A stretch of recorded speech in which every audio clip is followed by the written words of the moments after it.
India തോറ്റുപോയതല്ല, ജയിക്കാൻ അറിയാത്തവർ വീണ്ടും വീണ്ടും ഇന്ത്യയെ തോൽപ്പിക്കുകയാണ്.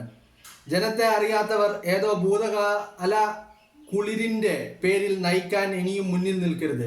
രണ്ടോ മൂന്നോ സംസ്ഥാനങ്ങളിൽ പേരിന് പോരിനിറങ്ങാം എന്നതൊഴിച്ചാൽ ഇന്ത്യയിൽ ഒരിടത്തും നിയമസഭ കാണാൻ യോഗ്യതയില്ലാത്ത കോൺഗ്രസ് ഇനിയും സംസ്ഥാന അസംബ്ലികളിലേക്ക് മത്സരിക്കാൻ നിൽക്കരുത്. Not the point. കോൺഗ്രസ് ഇനിയും സംസ്ഥാന അസംബ്ലികളിലേക്ക് മത്സരിക്കാൻ നിൽക്കരുത്. ബി.ജെ.പിയുടെ തീവ്രവാദ വർഗീയ അജണ്ടകളെ തോൽപ്പിക്കാൻ അതത് പ്രദേശത്തെ പ്രാദേശിക മതേതര ശക്തികൾക്ക് വഴിമാറി കൊടുക്കുക എന്നത് മാത്രമാണ് ഇനി രാഹുൽ ഗാന്ധിക്ക് മുന്നിൽ ബാക്കിയാകുന്ന മാന്യമായ രാഷ്ട്രീയം. മാന്യത പഠിപ്പിക്കാൻ ഇറങ്ങിയിരിക്കുന്നത് സരിനാണ്.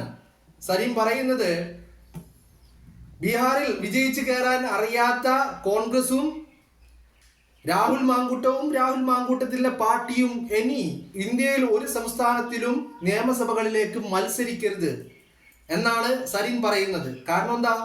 സരിന് നല്ല ബോധ്യമുണ്ട്. കാരണം കോൺഗ്രസ് മത്സരിക്കാതിരുന്നാലേ സരിന് ജയിക്കാൻ കഴിയുള്ളൂ. മനസ്സിലായില്ലേ? പിന്നെ സരിൻ പറഞ്ഞ ആദ്യ വാക്കുകളിൽ നിന്ന് നമുക്ക് തുടങ്ങാം. ഇന്ത്യ തോറ്റുപോയതല്ല, ജയിക്കാൻ അറിയാത്തവർ വീണ്ടും വീണ്ടും ഇന്ത്യയെ തോൽപ്പിക്കുകയാണ് എന്നാണ് പറയുന്നത്. യെസ്, ജയിക്കാൻ അറിയാത്തവരായതുകൊണ്ടാണ് സരിൻ 8 നിലയിൽ പാലക്കാട്ടെ ഉപതെരഞ്ഞെടുപ്പിലെ രാഹുൽ മാങ്കൂട്ടത്തിനോട് സരിൻ തോറ്റത്. സരിനും രാഹുൽ മാങ്കൂട്ടവും തമ്മിലുള്ള വോട്ടുകളുടെ അന്തരം എന്ന് പറയുന്നത് 25,000-ലേറെ വോട്ടുകളുടെ ഭൂരിപക്ഷമാണ് രാഹുൽ മാങ്കൂട്ടത്തിന് ഈ സരിനെ നോൽക്കുമ്പോൾ. കാരണം അവിടെ 2ാം സ്ഥാനത്ത് ബി.ജെ.പിയുടെ സ്ഥാനാർത്ഥിയായിരുന്നു, സരിൻ 3ാം സ്ഥാനത്തായിരുന്നു. സരിൻ ഈ പറയുന്ന പാലക്കാട് ഉപതെരഞ്ഞെടുപ്പില് വോട്ടെണ്ണലിന്റെ അന്ന് രാവിലെ CPM-ന്റെയും പിണറായി വിജയന്റെയും LDF-ന്റെയും ഒക്കെ PR ഏജൻസിയായി പ്രവർത്തിക്കുന്ന റിപ്പോർട്ടർ TV-യിൽ അടക്കം വന്നിരുന്നു കൊണ്ട് വളരെ വലിയ ഒരു കണക്കുകൾ നിരത്തുന്നുണ്ടായി.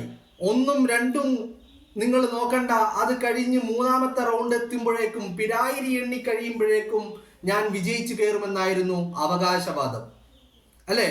എന്നിട്ടാണ് രാഹുൽ മാങ്കൂട്ടത്തിൽ 18,806 വോട്ടിന്റെ ഭൂരിപക്ഷത്തിൽ പാലക്കാട് വിജയിക്കുന്നത്. സരിനുമായി അപേക്ഷിച്ച് നോക്കുമ്പോൾ രാഹുലിന്റെ ഭൂരിപക്ഷം എന്ന് പറയുന്നത് 25,000-ലേറെ വോട്ടുകളുടെ ഭൂരിപക്ഷമാണ്.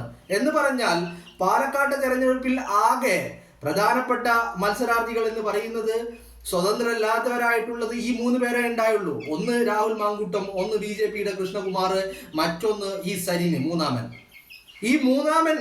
ഈ 3ലും 3ാം സ്ഥാനത്തേക്കാണ് സരിൻ പോയത്. ജയിക്കാൻ അറിയാത്തവൻ തോറ്റു പാലക്കാടിന്റെ മണ്ണില് ജയിക്കാൻ അറിയാത്തവൻ തോറ്റു. അതുകൊണ്ട് തന്നെ ഈ ജയിക്കാൻ അറിയാത്തവൻ ഇന്ന് പുതിയ അവകാശവാദവുമായിട്ടാണ് ഇറങ്ങുന്നത്. എന്താണ് അവകാശവാദം? പേരിന് 1-2 സംസ്ഥാനങ്ങളിൽ മത്സരിക്കാൻ കെൽപ്പുള്ള കോൺഗ്രസ് ഇനി ഒരിക്കലും ഒരു നിയമസഭയിലേക്കും മത്സരിക്കരുത്. ആ പൂതി മനസ്സിൽ വെച്ചാൽ മതി സരിനെ. മനസ്സിലായില്ലേ? സരിന് എന്താ പറയുന്നത്? സരിൻ പറയുന്നതനുസരിച്ച് കോൺഗ്രസ് ഇനി വേണ്ട, ഇനി ബി.ജെ.പിയും CPM-ഉം മതി. അപ്പൊ കുറച്ചും കൂടി ഉഷാറായല്ലോ. വർഗീയതയെ RSSന്റെ ബി.ജെ.പിയുടെ വർഗീയതയെ നേരിടാൻ, ബി.ജെ.പിയുടെ തീവ്രവാദ വർഗീയ അജണ്ടകളെ തോൽപ്പിക്കാൻ അതത് പ്രദേശത്തെ പ്രാദേശിക മതേതര ശക്തികൾക്ക് വഴിമാറി കൊടുക്കുക. ബി.ജെ.പിയുടെ വർഗീയ അജണ്ടകളെ തോൽപ്പിക്കാൻ ശരിയാണ്, സരിൻ പറയുന്നത് ശരിയാണ്. അതിനെ തോൽപ്പിക്കാൻ കോൺഗ്രസിന് മാത്രമേ കഴിയുകയുള്ളൂ. CPM-ന് കഴിയോ? ഇല്ലല്ലോ. അതല്ലേ CPM RSSന്റെ അജണ്ടകളിൽ നടപ്പിലാക്കുന്ന പാർട്ടി. കേരളത്തിലെ RSS അല്ല. കാരണം RSSന് കേരളത്തിൽ ഒരു ജനപ്രതിനിധി പോലും ഇല്ല, ബി.ജെ.പിക്കില്ല. അവിടെ ഈ ഒരു കേരളത്തിന്റെ നിയമസഭയിൽ ഒരു ജനപ്രതിനിധി പോലും ഇല്ലാത്ത RSSന്റെ അജണ്ടകൾ നടപ്പിലാക്കുന്ന പാർട്ടിയായിട്ട് CPM മാറിയിരിക്കുന്നു. അപ്പോ RSSനെ എതിരിടാനല്ല, RSSനൊപ്പം നിൽക്കാൻ നിങ്ങൾ മാത്രമേ ഉള്ളൂ കേരളത്തിൽ എന്നുള്ള കാര്യം കേരളത്തിലെ പൊതുസമൂഹത്തിന് അറിയാം. ഇപ്പൊ ചുരുക്കി പറഞ്ഞാല് സരിന്റെ ആവശ്യം എന്ന് പറയുന്നത് കോൺഗ്രസ് മത്സരിക്കരുത്. മനസ്സിലായില്ലേ? കോൺഗ്രസ് മത്സരിക്കാൻ പാടില്ല. ഇന്ത്യയിൽ ഒരു നിയമസഭ തെരഞ്ഞെടുപ്പുകളിലേക്കും കോൺഗ്രസ് മത്സരിക്കാൻ പാടില്ല എന്നാണ് ആര് പറയുന്നത്? സരിൻ പറയുന്നത്. കാരണം എന്താ? എന്നാലേ സരിനൊക്കെ ജയിച്ചു കയറാൻ പറ്റുള്ളൂ. പാലക്കാട് രാഹുൽ മത്സരിക്കാതിരിക്കണം, കോൺഗ്രസ് മത്സരിക്കാതിരിക്കണം, അവിടെ ബി.ജെ.പി മാത്രമേ ഉണ്ടാവാൻ പാടുള്ളൂ. അങ്ങനെ കോൺഗ്രസ് മത്സരിക്കാതിരുന്നാലേ സരിന് വിജയിച്ച് കയറാൻ കഴിയുകയുള്ളൂ. അങ്ങനെ ഉണ്ടായാൽ മാത്രമേ CJP ഡീലുകൾ വ്യക്തമായിട്ട് നടപ്പിലാക്കാൻ സരിന് കഴിയുകയുള്ളൂ. അപ്പോ RSSന്റെ ഡീലുകളൊക്കെ സഖാവ് പിണറായി വിജയന് ഒരു ഭയവുമില്ലാതെ ഒരു പ്രതിഷേധങ്ങളും ഇല്ലാതെ ആരും അറിയാതെ നടപ്പിലാക്കാൻ കഴിയും. കോൺഗ്രസ് ഉണ്ടാവാൻ പാടില്ല. മനസ്സിലായില്ലേ? കോൺഗ്രസ് ഇല്ലാതിരുന്നാൽ മാത്രമേ സരിനും സരിന്റെ കൂട്ടർക്കും RSSന്റെ കാല് നക്കുന്ന പരിപാടി ആരും അറിയാതെ ചെയ്യാൻ കഴിയുകയുള്ളൂ. ഇവരുടെ കാര്യങ്ങൾ നടക്കുകയും വേണം. RSSന്റെ കാലും നക്കാം, MLAയും ആകാം, എല്ലാം ആകാം. കോൺഗ്രസ് മത്സരിക്കാൻ പാടില്ല. അതാണ് സരിന്റെ വാദം. എടോ പരനാറി സരിനെ, ഉളുപ്പുണ്ടോ നിനക്ക് പറയാന്? ഈ പറഞ്ഞ കാര്യം അറ്റ്ലീസ്റ്റ് അഖിലേന്ത്യാ സെക്രട്ടറി എന്ന് പറഞ്ഞിട്ട് ആ കസേരയിൽ ഇരിക്കുന്ന ഒരു വിദ്വാനുണ്ടല്ലോ, MA ബേബി സഖാവ്, ആ സഖാവിനോടൊന്ന് പറയാൻ പാടില്ലേ? നിങ്ങൾ ഒരു കാര്യം ചെയ്യണം, ദയവ് ചെയ്തിട്ട്. എന്താണ് ചെയ്യേണ്ടത്? നിങ്ങൾ ചെയ്യേണ്ടത് ഇനി മുതൽ രാഹുൽ ഗാന്ധി വിളിക്കുന്ന ഇന്ത്യ മുന്നണിയുടെ ഭാഗമായിട്ടുള്ള ഒരു യോഗങ്ങളിലും പങ്കെടുക്കാൻ പാടില്ല. ഇപ്പോ ഈ ബീഹാറിൽ ഇപ്പൊ സഖാക്കൾ ഇങ്ങനെ കടന്ന് നിരങ്ങുകയാണ്. ബീഹാറിൽ കോൺഗ്രസ് തോറ്റതിന് സരിനും ബിനീഷ് കോടിയേരിയും ബിനീഷ് കോടിയേരി ഇന്ന് ഭയങ്കര സംഭവമായിട്ടൊരു പോസ്റ്റ് ഇട്ടിട്ടുണ്ട്. എന്താ പോസ്റ്റ്? സാന്ദർഭികമായിട്ട് പറഞ്ഞു വെക്കാം. ബിനീഷ് കോടിയേരി വലിയ സന്തോഷത്തിലാ. എന്താ? ചേച്ചിയമ്മ വോട്ട് ചെയ്തത് ബീഹാറിൽ മോഡിക്ക എന്ന് പറഞ്ഞാൽ NDA മുന്നണിക്ക. അപ്പൊ ചേച്ചിയമ്മയും കുടുംബവും NDAയുടെ ഭാഗമാണ്. അവർ BJPയെയാണ് സപ്പോർട്ട് ചെയ്യുന്നത്.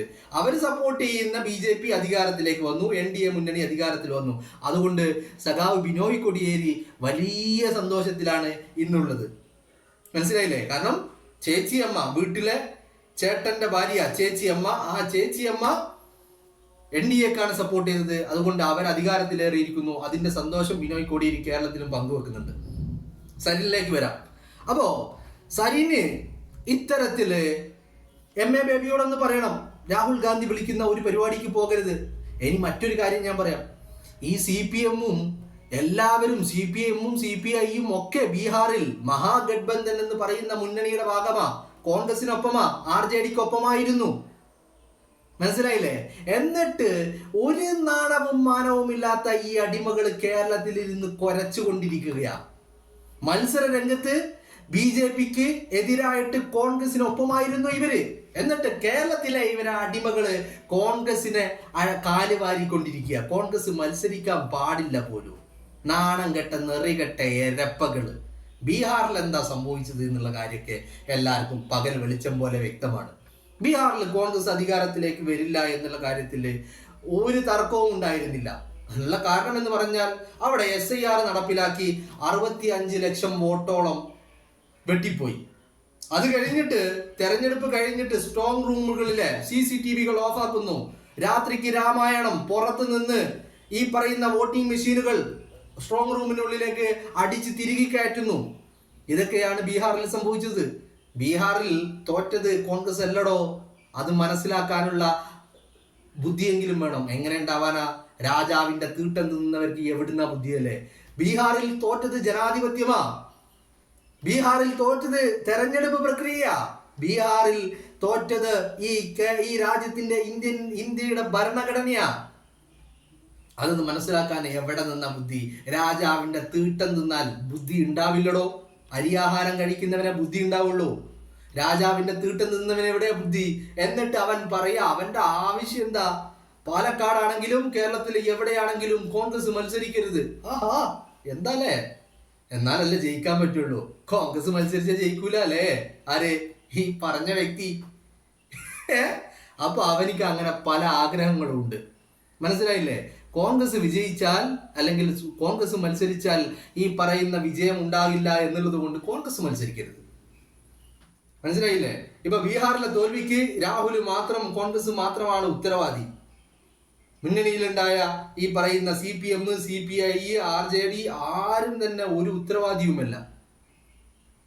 അപ്പോ മഹാഗഡ്ബന്ധൻ എന്ന് പറയുന്ന മുന്നണിയുടെ ഭാഗമായിട്ട് മത്സരിച്ചിട്ട് ഈ കേരളത്തിൽ വന്നുകൊണ്ട് ഇങ്ങനെ തെമ്മാടിത്തരം പറയാൻ ഇവന്റെയൊക്കെ ചെപ്പ അടിച്ചു പൊട്ടിക്കണം. ഈ പറച്ചില്. എന്നാ പിന്നെ ഈ സഖാക്കൾക്ക് ഈ മത്സരിക്കുന്നതിന് മുമ്പ് മഹാഗഡ്ബന്ധൻ തെരഞ്ഞെടുപ്പിന് മുമ്പ് MA ബേബിയോട് ഒരു വട്ടം ചോദിക്കാൻ പാടില്ലായിരുന്നോ എന്തിന് രാഹുലിന്റെ കൂടെ മുന്നണിയിൽ നിന്നു എന്നുള്ള കാര്യമെങ്കിലും അറ്റ്ലീസ്റ്റ് ചോദിക്കാൻ പാടില്ലായിരുന്നോ? രാഹുൽ വിളിക്കുന്ന എല്ലാ ഇന്ത്യ മുന്നണിയുടെ മീറ്റിങ്ങിനും MA ബേബി പോകുന്നുണ്ടല്ലോ, ആ ബേബിയോട് പറയാൻ പാടില്ലായിരുന്നോ രാഹുല് കോൺഗ്രസ്സുകാരനാ, കോൺഗ്രസിനെ കൊണ്ട് പറ്റില്ല, അതുകൊണ്ട് ഈ രാഹുൽ വിളിക്കുന്ന ഒരു മീറ്റിങ്ങിനും പോകരുത് എന്ന് പറയാൻ ഈ പറയുന്ന സഖാവ് സരിന് പറ്റുമോ? അപ്പോ ഇതൊക്കെ യാഥാർത്ഥ്യങ്ങളെ മറച്ചു പിടിച്ചുകൊണ്ട് വിജയിച്ച് കയറാൻ വേണ്ടിയിട്ട് പുതിയ പുതിയ തന്ത്രങ്ങളുമായിട്ട് ഇറങ്ങുകയാണ് സരിനും കൂട്ടരും. എന്താണെങ്കിലും ഈ പരനാറിയെ എൻ്റെ മുന്നിൽ കിട്ടിയാൽ അവൻ്റെ കരണം ഞാൻ അടിച്ചു പൊട്ടിക്കും.